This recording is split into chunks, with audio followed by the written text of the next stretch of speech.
Welcome back to part 5 of Let's Play Final Fantasy XIII. Oh god, there's so many numbers.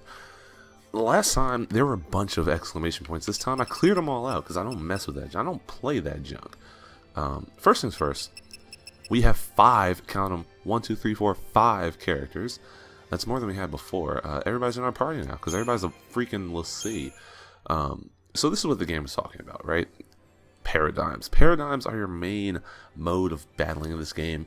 They are combinations of characters, combination of class types, roles, if you will, that you can combine up to 3.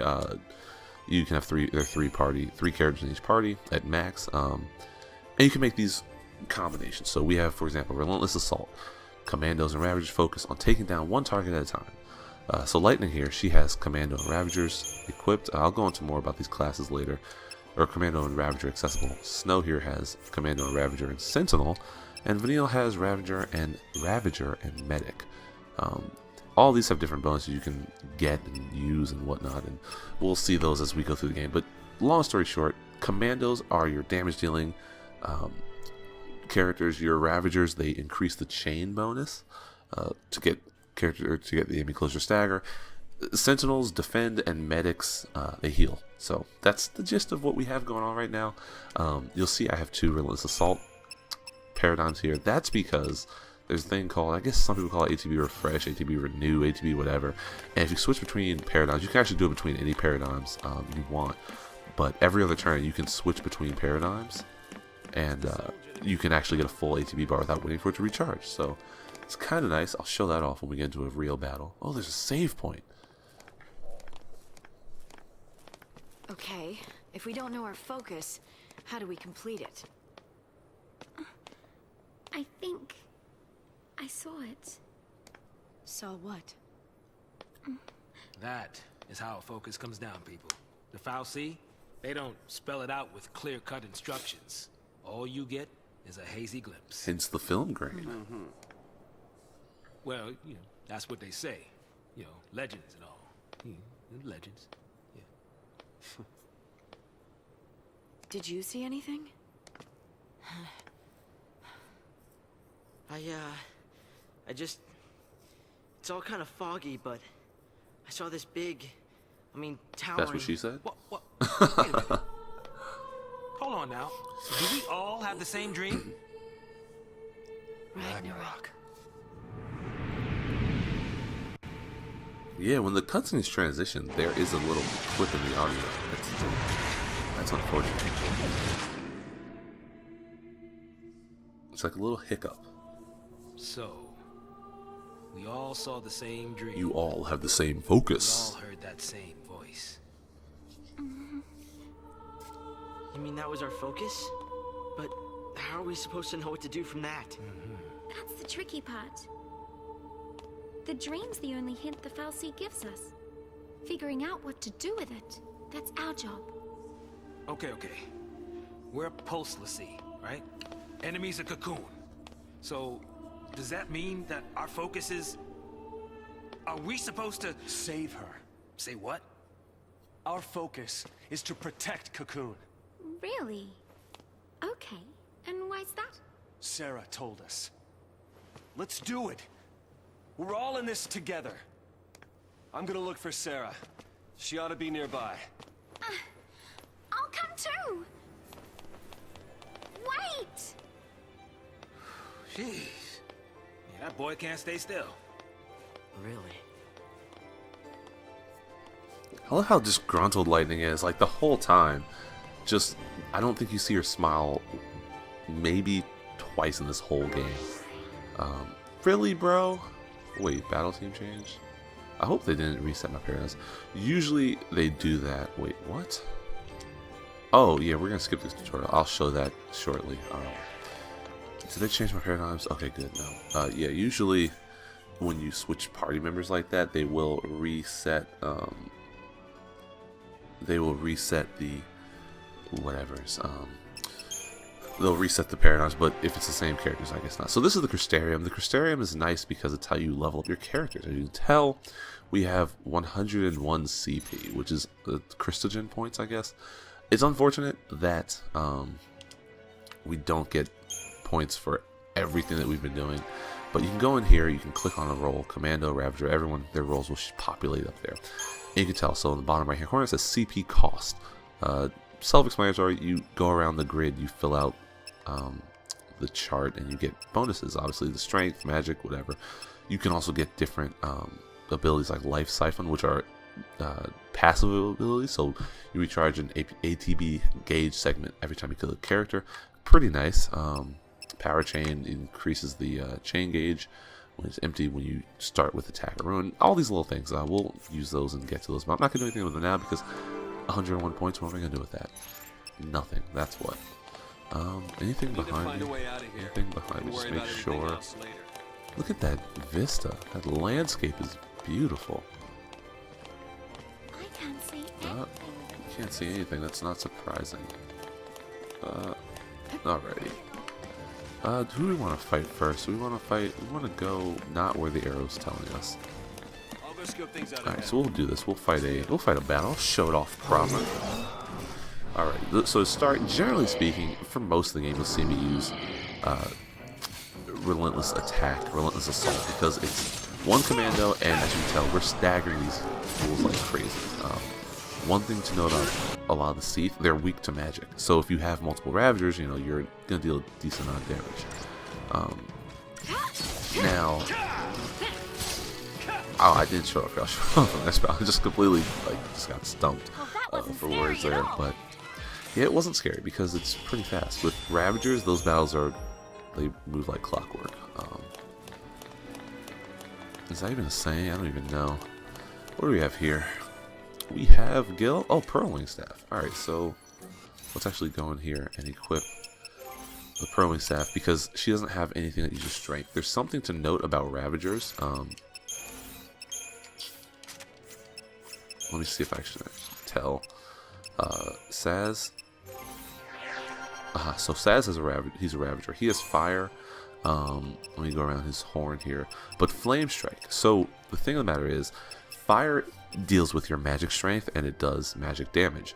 This deals magic damage, but it's based off your attack strength. So Saz has more strength. Flame Strike is generally going to be more useful, at least when his strength is higher, because it's going to be the strength of the attack is going to be based off of his strength. So it's nice that they give those options, and as we get more characters, some are better with physical attacks and physical magic, and others won't even get the physical magic because they have no real use for it. I probably should have saved there, and yeah, I'm actually going to go back and save there, because I don't want this to crash or lose power or whatever. I'm not going to save in the same spot, though. Yeah, something to note, well, two things. One, this game, I turned on my Xbox this morning, and it said my Wi-Fi wasn't connected. My Wi-Fi is working perfectly fine, because I don't have this plugged into the Ethernet. It's not necessarily my router like my PlayStation is. Though I do have the TP power line adapters I could use, but there's no real reason because I'm just cloud saving. And the thing about it is, they said that my Wi-Fi is not connected, so for some reason it's not letting me sync my cloud saves. Luckily, they do save the data to the console locally, so eventually it'll re-upload, I guess. Another thing about Test, much like Flame Strike for Saz, and it's physical. It's a physical magic attack. The magic attack is based off of your strength. Ruin is a magic attack based off of your strength for commandos. It does non-elemental damage. Or no, I'm sorry, it's a non-elemental magic attack. It does non-elemental magic damage, but it's based off of your magic for commandos. So instead of using attack, it's magic. Yeah. What do we have? I do think the design of these chests are kind of interesting. They just, I don't know. They're round. They're very spherical, but I don't know who decided that was a great idea. It's fine. It's not terrible, but it's also just kind of weird. But it's nice because it's round. You know what I'm saying. Anyway, something you'll notice on the save screen. This game was sold in discs. Well, at least on the PlayStation 3. No, on the Xbox 360. When I first got this game, I'll tell you the story behind it. It was 2012, I guess I was in college. It was like early college years, and I was looking for some games to play over break, and I went and I bought this game and I bought LA Noire, and come to find out both those games are multi-disc games, and That's the reason we're I'll never forget the bargain because I got these both for like $20, and I'm like, that was such a Why good don't you deal. give us one reason to believe that? One reason. Sarah. But yeah, the game is sold in discs on Xbox 360, I guess because the dual-layered Blu-ray discs that the PS3 used, they hold up to like 50 gigs of data. I don't know how big this game was, but it was big enough to be split across 3 discs because the DVDs that the Xbox used were only 25 gigs of storage, I think. So, we were chosen to be guardians. luckily, you only need one disc to play Ragnarok. this It game makes on sense. Xbox The One. hell it does? You're grasping at straws, son. Post-Falsi are Cocoon's enemies. We just got recruited by one of them. If I were a betting man, Which I'm not. I'd put us on the other side. So Sarah's an enemy too? Well, I don't buy it. We have the power to save Cocoon. If we work together... Yo, we she's can- ready to kill. It's The crazy. Falsi took Sarah from us, and you want to That help blade it? looks kind of blunt. Whose side are you on? Sucker. Well, these guys are nothing because they're not even ready for magic. Honestly, they're not equipped for that mess. You fall off the purge train? I love how she's not putting. Okay, all right. Maybe. Are you talking back to me? Huh? She's too cool. She's too cool. She's better than I like her. She's my favorite Final Fantasy protagonist in this league. She's better than. Like, that's crazy. She stepped on the junk and she's ready. She's ready. Let's go. We're in here. I love this game. I can. Oh, command execution. Is this just about auto battling? Yeah, you can manually input commands. I'll do that here. We'll do ruin and then attack because, oh wait, no, we already have these guys, so I don't know why I did that. There is vibration in this game. I didn't mention that, but when you get attacked, you do feel things. That's nice.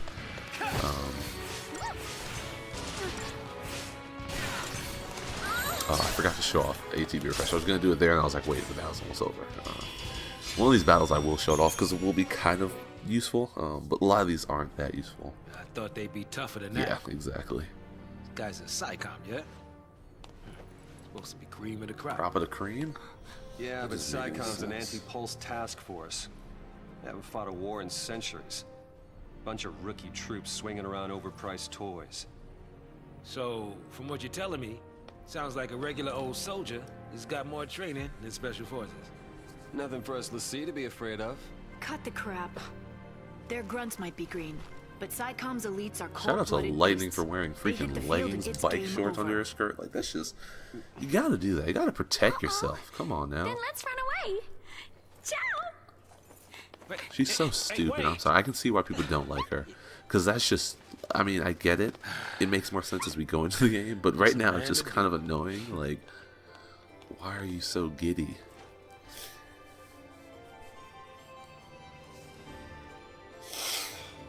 Alrighty. What was I gonna say? Yeah, but the first time I got this game, it was kind of interesting.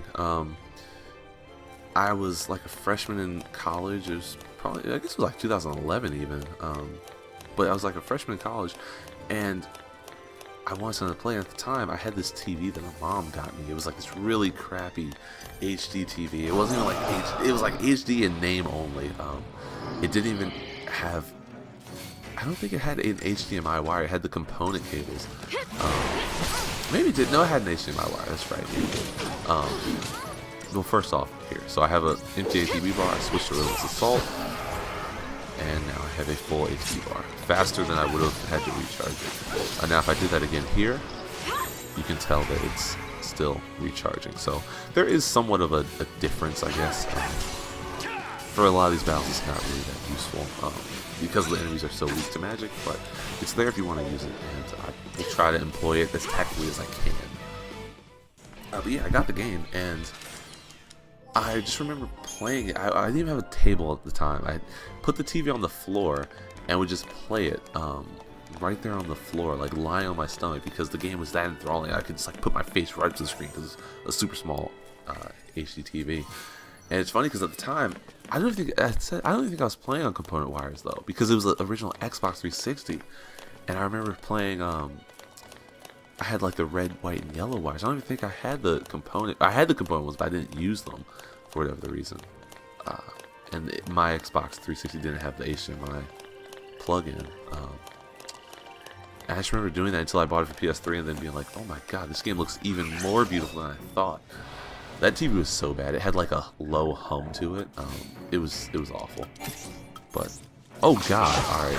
I'm definitely going to get first after that. Stay sharp. Solidarity. I'm dead. I'm dead. I'm dead. So what we have here is Sentinel. Now Sentinel is one of the more interesting job classes in this game because it protects your characters. It protects their neck, if you will. Sentinels are your primary defenders. They can lure enemies with provoke, and they can also they can counterattack them once they take damage and whatnot. It's pretty useful. They also have a passive ability that designates or decreases the amount of damage you take, both magical and physical, for the duration that they're on the field. So now that he's not a commando, we don't get that missile buff. But as you have more commandos, that buff stacks, so you take less damage, which is nice because there are going to be areas like this where you fight guys that attack quickly and they attack in numbers, and it's really, really good to have a commando in your deck. You also saw me switch from Neil to medic, which very self-explanatory. She heals. Some people will say, you know, don't use medic, use potions, whatever. I'm the kind of person where I just use medic. I know I might not get the perfect battle time, but I'd rather just use medic and be able to fight in the float. I still got a 5-star ranking. It's not that terrible. It's only when you're using medic for like 5-6 turns in a row where you're starting to see like, okay, now I might need to make a change here. What I want to actually do is change up my paradigms. Rather than, I wanted to do a calm Sin Rav because that would be useful. But try disaster is good for bosses. I could, no, we'll just stick with it. We'll see what happens. Actually, we'll start. Yeah, we'll just start with this. We'll see what happens. This is one of those bosses where I think they're hiding an item. Yeah, not bosses, one of these battles for them, and they can be difficult. They catch you slipping. Hopefully I don't die here.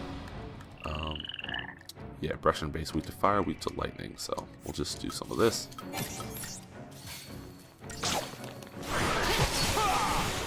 Attack. Take out one at a time. Okay, diversity, diversity, diversity. I'm not dying here. I'm dead. I'm dead. I'm dead. Yep. First death. First death. I told you this one, that is like the hardest little mini boss. It's so annoying. I knew I should have just gone whatever. It's your game over screen. It reads in what Cocoonian language. It's kind of funny. They actually use that music later in the game.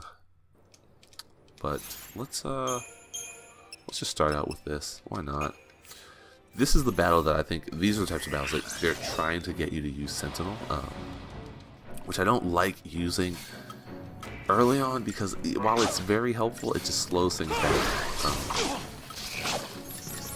So, you know, once you get down to like 2 or 3 of these guys, it's not that bad.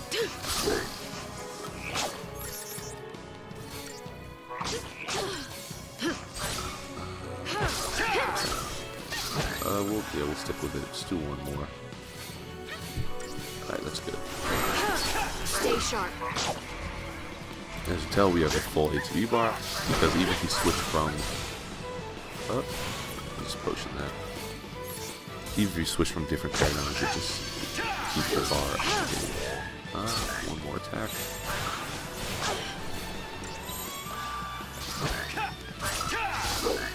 Just stay out of my way. Alright, we're good now. I should get a 5-star ranking. I don't see why I wouldn't. If I die here, though, I'll be pissed. Save me, save me, save me, save me. We're good, we're good, we're good. Oh, God. So annoying. I almost died there. I really almost died there. Those guys, I don't know why they hit so hard. And we still got 5 stars. That's cool. That's all I'm looking for. 5-star battles. What I want to actually do is, let me check here. Equip Gladius for strength. I'm going to equip the Blazefire Saber because I like its balance. That's one of the things, the little caveats of it. Events. Let's just get rid of some of those. History of Myth, Ragnarok. That film grain. Primers, battle. Oh god, I'm not going through all those. But here's something neat. Enemy intel. You can check all of the enemies you fought. Check their full stat sheets, because once you beat them, you get all their information. So like these are the Brescian base. Brescian bass. Base. Mega Man and base. Rockman and base. Yeah, so unremarkable. And as you can tell, they all fall into kind of these categories. So like tilters. We'll see more tilters later in the game, and they all fall into that. So it's kind of nice that they're all kind of localized in the right ways. It's not like every enemy type is unique. Like they're based off of each other. So it makes sense why they'd be like that. Oh, I completely forgot. So here's a couple things. Oh god, don't bump the table. Here's a couple things. We have a Doctor's Code. We have Silver Bangle. Right now, Lightning has an Iron Bangle. All she gets passive ability plus 50 HP. You equip her with the Doctor's Code, you have improved potions. You equip her with the Silver Bangle, you get an HP plus 100. It's better than an Iron Bangle. But you also get the Synthesize ability, which those two blue circles represent. Physical Wall 5. What that does is, there we go. It negates the first 5 points of damage from physical attacks. So let's say you take an attack that does 100 damage. It would only do 95 because it negates those first 5 points of damage, which when it adds up against a lot of different hits, like it's a multi-hit attack, it can be pretty useful. And you can, based on like I guess the weapons you have, the weapons that you have equipped will synthesize different accessories. Now you get more accessory slots, you can synthesize different abilities with those accessories. So for now, I'm going to give Lightning the Doctor's Code because Doctor's Code only works for those characters who are in your lead characters. Snow can get the Silver Bangle. Actually, yeah, we'll give the Iron Bangle to Vanille. Let's organize those.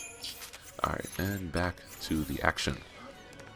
This is such a beautiful area. I love the blues. It's coming out really nice on my TV, like really saturated. It's a little bit lighter on the capture window, which is fine.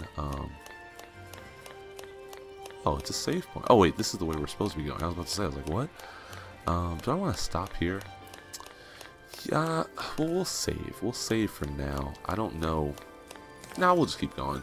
I wanted to save because it's 22 minutes, and this is an area that goes for quite a while. I'm not sure what this is. I'm assuming that's like fire that was crystallized, and so the flames are still like lit, but they're not hot. Weird, isn't it? Look at that. That's so All beautiful. the messed up ways to meet.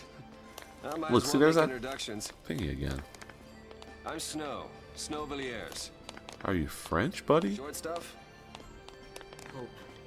Hope Estime. What about her? Bodum Security Regiment. She goes by Lightning.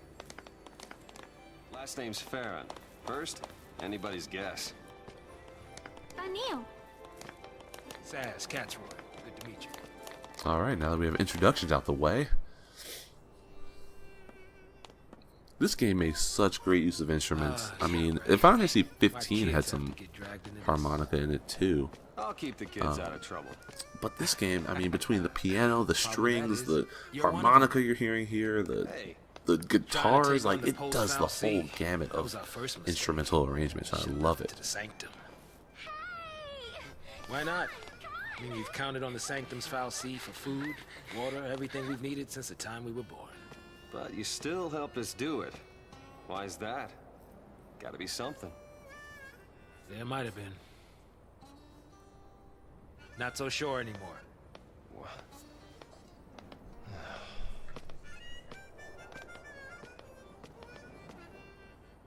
Alrighty. Party change? No party change. That's good. Well, let's continue on. Wait, let me put the map back on.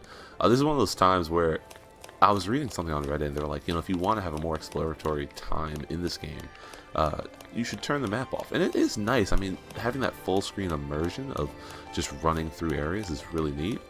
But when you're in these narrow areas, basically the way they hide items is that there's like a long pathway that goes towards the story, and then there's another pathway that goes towards an item. And if you don't see those items, I mean, you can miss stuff. And like you saw, Gladius, one of Lightning's weapons, is just off the beat, like off of a side path in an item chest. It's not like it's, story provided or anything. So you can miss stuff. And the biggest problem about this game is that these areas, for about the first 9 chapters, you cannot go back to them. So if you miss an item, you're out of luck. And it's my goal not to miss anything, and not to miss anything particularly important, first and foremost. But I don't want to miss any of these items because the first, like I said, 9 chapters, you're done. You're not coming back here. But again, in the context of the story, it makes a lot of sense why you wouldn't come back here, because like there's nothing here. Like, what's the point? I mean, people who want to be able to come back to other areas as they're powered up, I get it. In past games, they've done stuff like had super bosses or whatever. That's fine.